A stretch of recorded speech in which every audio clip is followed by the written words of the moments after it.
Tonight, corporate governance expert Professor John Bright Aheto is calling for a review of the mandate of the governor of the central bank to restrain him from chairing the board of the Bank of Ghana as well as other committees like the Monetary Policy Committee. This, according to Professor Aheto, will help strengthen corporate governance rules in the banking and financial sector. He spoke to Joy Business after addressing members of the Institute of Directors Ghana on corporate governance. There is more in this report.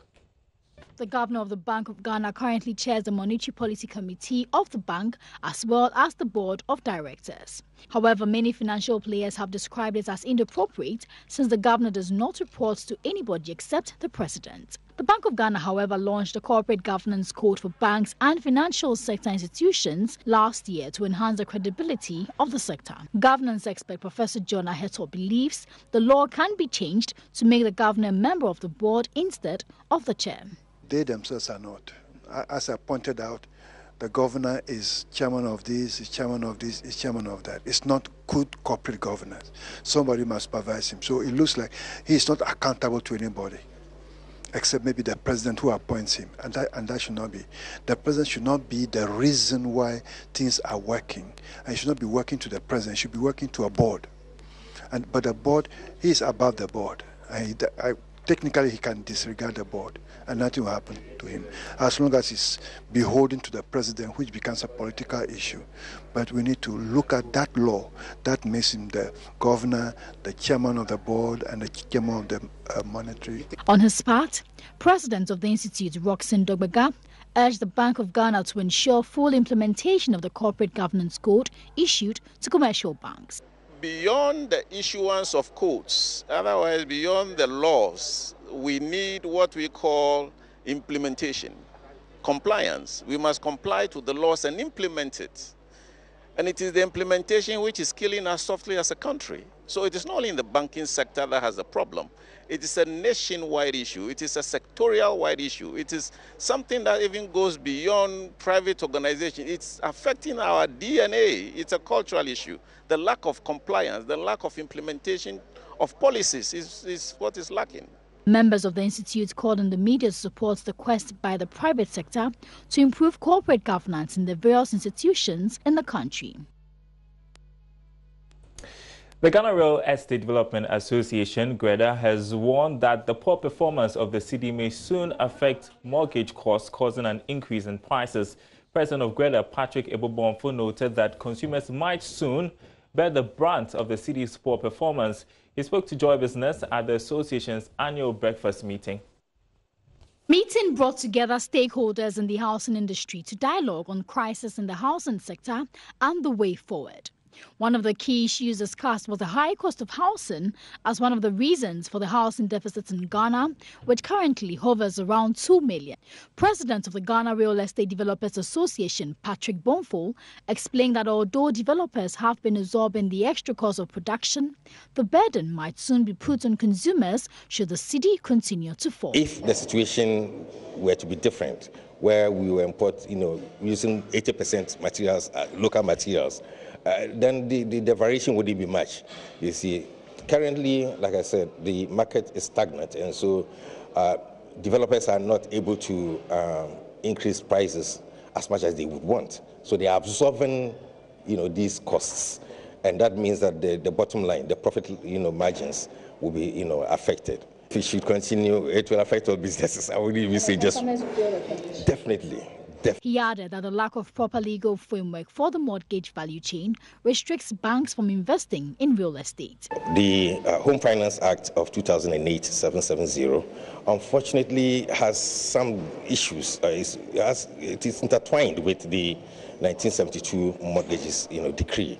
What we are seeking to do is to have a standalone law which will be very addressing the issues that bedevil our industry. So in terms of mortgages, this is what we just want to look at, the legal framework. When that is straightened out, investments will flow into the sector on its own. Some stakeholders from financial institutions and players in the construction industry were present. For Joy Business, Karen Dodo. And then with that, we can make an informed. Now, the Chief Executive of the National Petroleum Authority, Hassan Tampoli, has reaffirmed the authority's commitment to mitigating accidents and risk risks at filling stations. According to the CEO, the message to adhere to safety is urgent to avoid casualties resulting from petroleum fires. He made the call at a ceremony to sign a safety declaration for 2019, which forms part of the authority's safety campaign. I think it's important that we remind ourselves every now and again about what has happened in the past, and it serves as a guide into the future. Because when we forget what has transpired before, then we fall into temptation of going to sleep as far as safety matters are concerned. The industry is such that one more accident and then there are likely to be loss of lives. And we need to remind ourselves on a daily basis that this has transpired before, and then we look forward to a situation where we have zero or very minimal accidents if indeed any accidents should happen in the future. So the essence of today's meeting is for us to get all the industry players to come and to have a symbolic signing of the safety certificates. Not that the certificate is important, but what it's put into our subconsciousness, that never again should we have such situations again. Meanwhile, President of the Association of Oil Marketing Companies, Kweku Ajimandua, assured OMCs will be adopting modern technology to enhance safety at their various filling stations. Such kind of thing reaffirms, make us to recommit to what the ideals of the safety that we have been doing, and which is very good. And we are happy the regulator is taking that position. It goes to support what we have been doing all along. And I tell you, like I said, we are even looking at technology to help us. And I'll give you an example. We're looking at, we know for all the LPG stations, we got pumps, stationary pumps. Now all of them have got stationary pumps. So don't rely on the pumps on the track to be able to offload the gas. And we are looking at issues to do with the coupling. This is a mechanical device. You can couple without having fumes coming out. Now, the Chief Executive of the Ghana National Petroleum Corporation, Dr. KK Sapon, has paid a courtesy call to the Bewa Palace in the northern region to empathize with the Yana. In an interview with JoyNews, Dr. Sapon noted that his visit was also to establish cordial relations with the people of the area to ensure security of GNPC installations and its workforce in the region. Martina Bugri has the latest. Total peace in the area now that a new Yana has been enskined, which will go a long way in facilitating the work of the GNPC in the region. GNPC has been working in the Gabon area for the last year. Over more than a year now, prospecting for oil. And he gave us support when he was Yoma. He gave us the base camp, the land to do the base camp for our Chinese company, which is doing the work, and also our staff who are supporting. And I personally visited him about 2 times, monitoring the work, and he was very extremely helpful to us, especially whenever we had a community problem in terms of community entry problems. He was on hand to assist our team. Also told some project side the GNPC is undertaking in Salangpang, Yendi and Tolong. We believe that we can find oil in the Botean Basin, but without peace, our work will be disrupted. So it was necessary for us to come, show solidarity, congratulate him, ask for his support, continuous support, so that we can carry this work to its logical end, which hopefully will put Ghana high up there as we discover more oil. Now, the Ghana Revenue Authority says unregistered withholding value-added tax institutions are illegally levying patrons of the authority. Assistant Commissioner of the GRA, Sechi Dodu, is asking the public to be vigilant and report such entities. He was speaking at a seminar dubbed Boss Briefs in Kumasi. Withholding VAT allows suppliers of goods or services to account for or pay VAT by deducting 7% of VAT for persons making the payment. Mr. Dodu urged the public to report to his outfit unauthorized institutions. These providers and manufacturers. So when you are a manufacturer or a service provider and you offer a service to institutions, some of them, they will charge you VAT volume tax. In Ashanti, you have only 3 institutions that charge VAT volume tax. That is KNUST, from Kwame University of Science and Technology, then Konfano Teaching Hospital, and then Kumasi Technical Institute. Those are because 12.5, they take 7, they give you 5.5. So when you are coming to pay the difference, you bring the receipt to come and show it. You have already been suffered. But any other person tells you pay VAT volume tax, don't agree. The series is organized by Timeless Accounting Services. They aim to train participants in proper bookkeeping, tax benefits, and other accounting principles. Dr. Frederick Ahinkra is co-director. It is the legal responsibility of every person who has a business to be able to keep records of your business, and then also to let the government know your accounting for tax purposes. But most people don't have the opportunity to be able to do that, or they cannot even afford the cost to do that. So we provide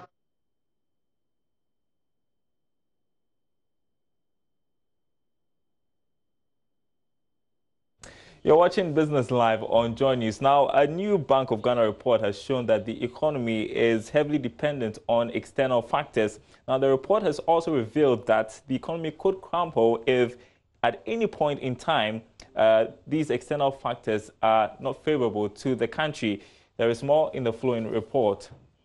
The report shows that 40% of economic activities in the country are largely influenced by external factors like developments in US and China. The report therefore warns that any slowdown in economic activities in these countries would hit local economy badly in terms of demand for exports. It also examined the contribution of external conditions on the local economy and the general price levels of goods and services and the exchange rate. The report indicates that a lot still needs to be done to change the structure of the economy as import dependent by improving our exports and raising more revenue locally to finance infrastructure in the country.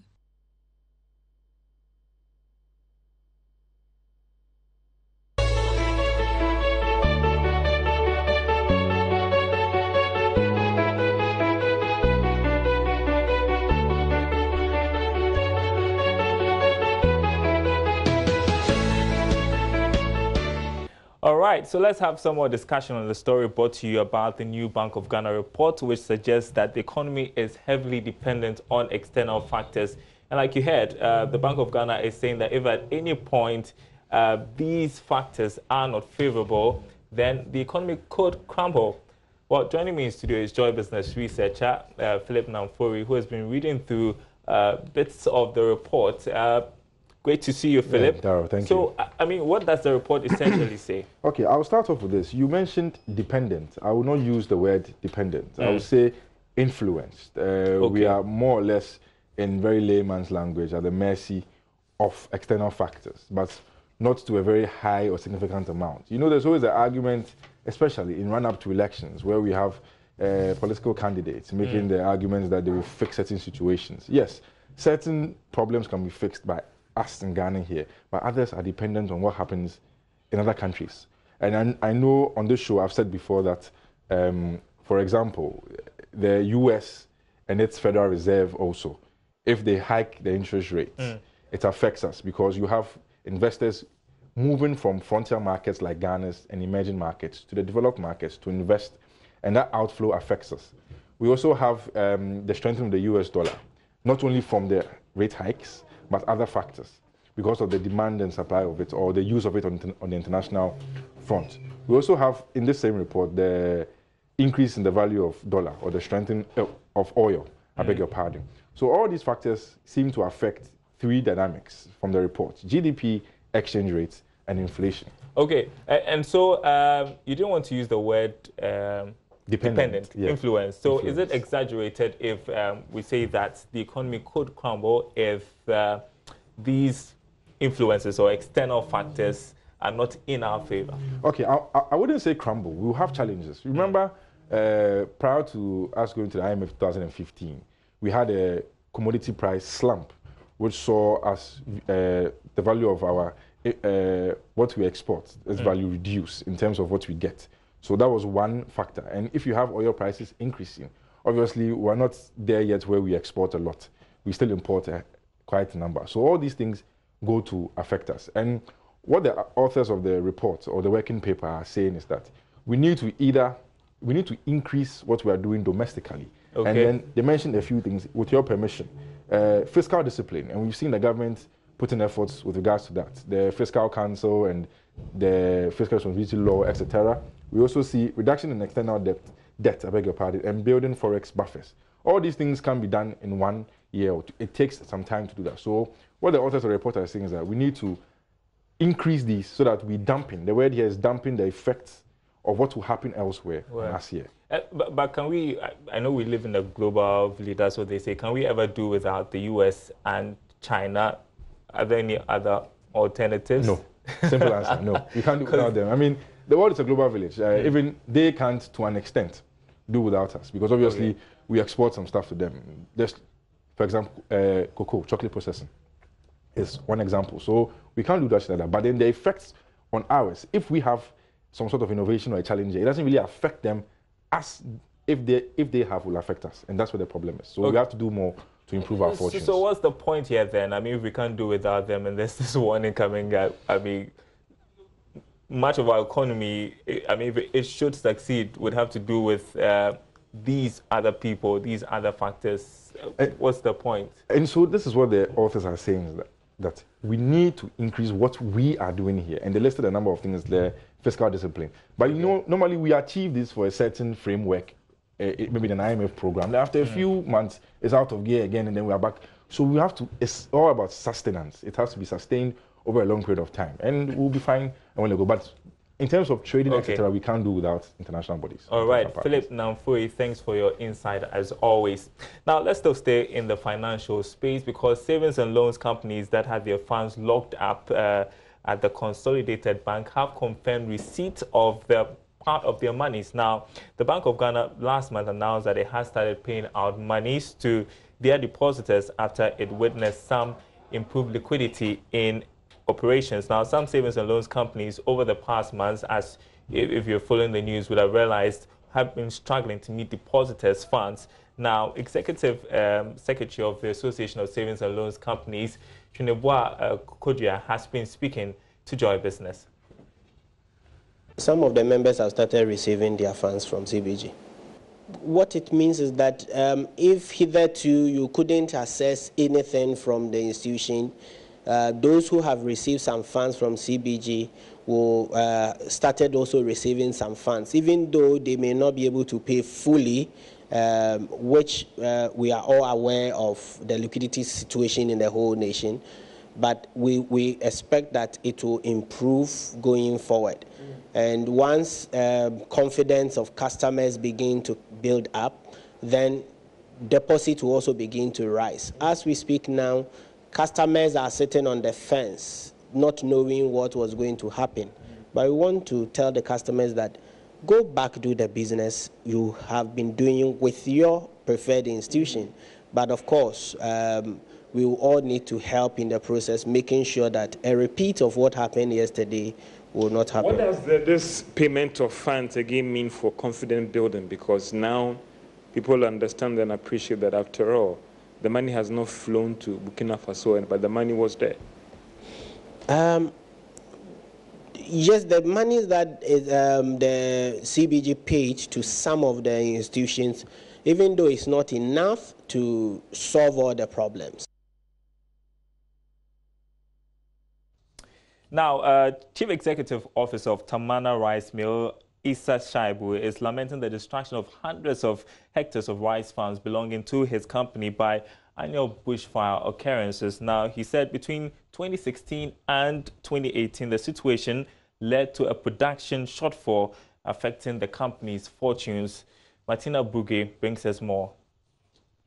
Mr. Issa Shaibu, who raised these concerns at the outdooring of the company's new brand of rice, Nasia Star, and the inauguration of its women's group, COA, said the company lost about 112 hectares of rice farmlands to bushfires. 2016, we had a lot of fire that has consumed our farms.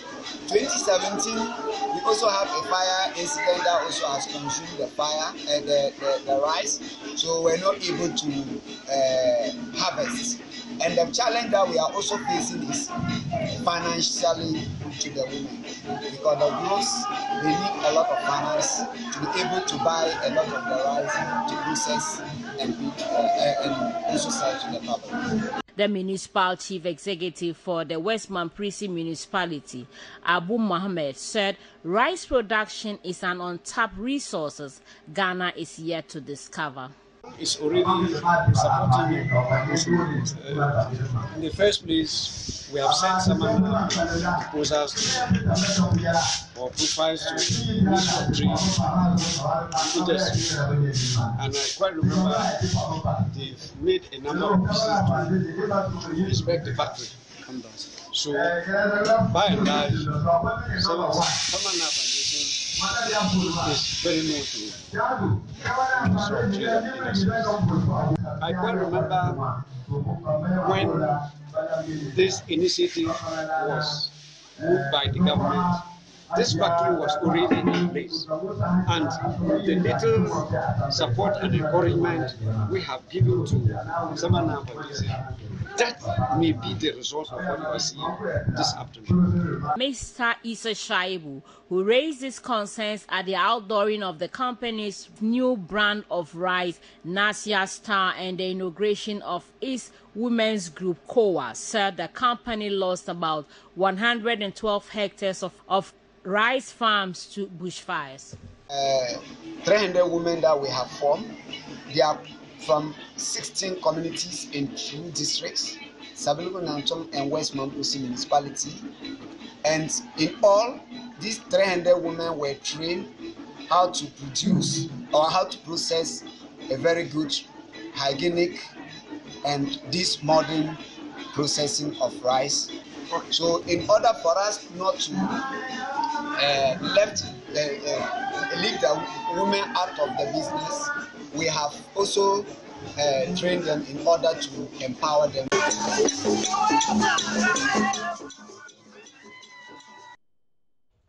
Well, that story ending tonight's edition of Business Live. My name is Darryl Kwao. Thanks for watching. There's more news on our website, joybusinessnews.com.